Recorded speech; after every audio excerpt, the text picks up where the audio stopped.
जय श्री जगन्नाथ। एस्ट्रोलोजर कृष्णचंद्र नायक चैनल तरफ अगणित दर्शक बंधु मानू मोर कोटि कोटि प्रणाम। आज एक सुंदर विषय वस्तु नहीं आपण निकट को चली आसी।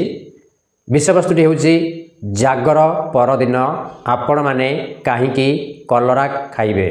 मन रखु जो माने जागर जालिबे से माने जागर परदिन कहीं कलरा खाइबे। आज टिप्स आज विषय वस्तु हुए तो आपण ए विषय कहीं जानिथिबे किंबा न जानिथिबे मध्य। तेणु एही दिन रे जागर दिन समुद्र मंथन होइतिला। सर्व देवादेवी उपस्थित रही समुद्र मंथन कार्य करा जाइथिला। समुद्र मंथन बेले समुद्ररो अनेक जिनिस बाहरिला।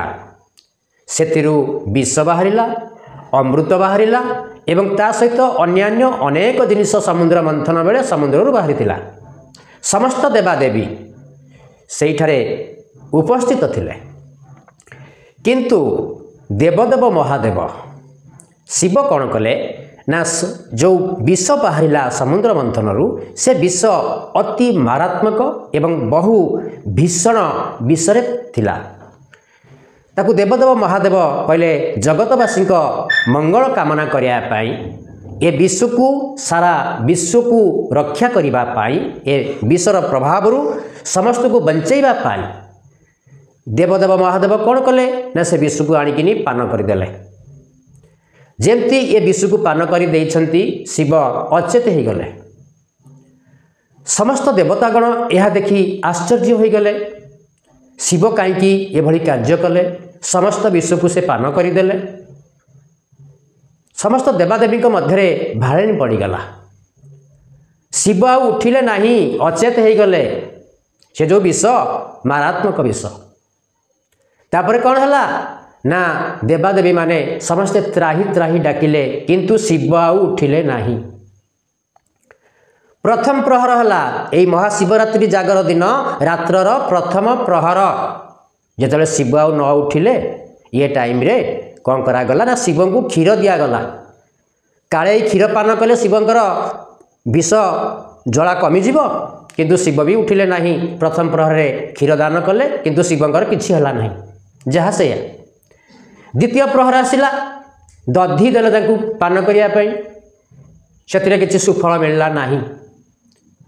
तापर रात्रिर तृतीय प्रहर जमिति हला, शिव को घी अर्पण बा घृत अर्पण करागला। घृत खाइबा को दियागला, सेतिरे मध्य विष कौन सी जला नष्ट हला नहीं। रात्रर चतुर्थ प्रहर आसला। चतुर्थ प्रहर रे महू खाइबा को दियागला शिव को।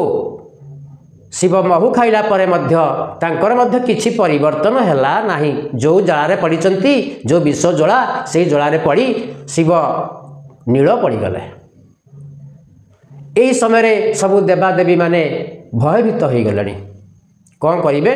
देवदेव महादेव सारा जगतर विष को पान करी आज आम सम्मुखें पड़िछंती।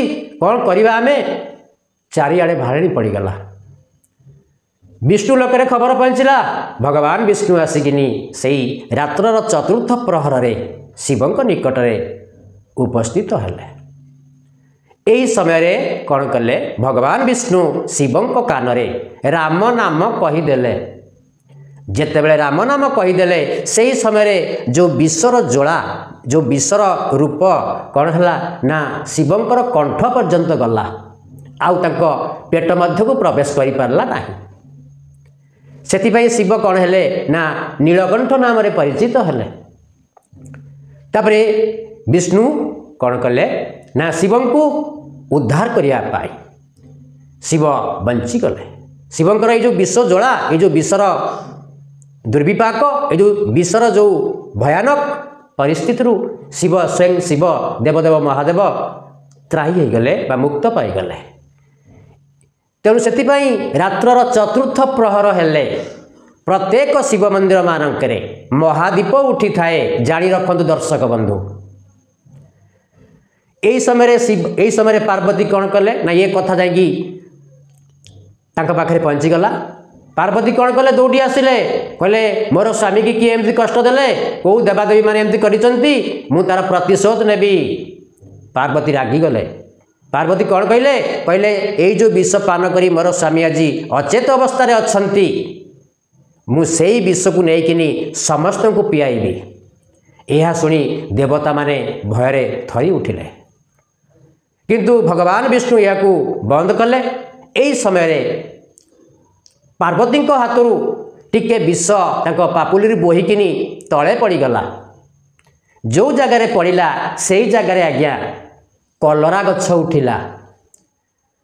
तेणु शास्त्र लेखा अच्छी शिव पुराण रे लेखा है जो लोक माने जो नर नारी माने जागर रे व्रत करती जागर ओषा करती रात्रि उजागर रही जागर जालती सेमाने जागर पर दिन कलरा खाइले जो जागर से जाली थांती शिवंकर जो व्रत करी थांती तार महत्व पाई से भक्तिर संपूर्ण पराकाष्ठा पाई एवं जागर जालिबार महत्व रहिबा पाई दर्शक बंधु माने जागर परदिन कलरा खाइबा को केबे भूलंतु नाही।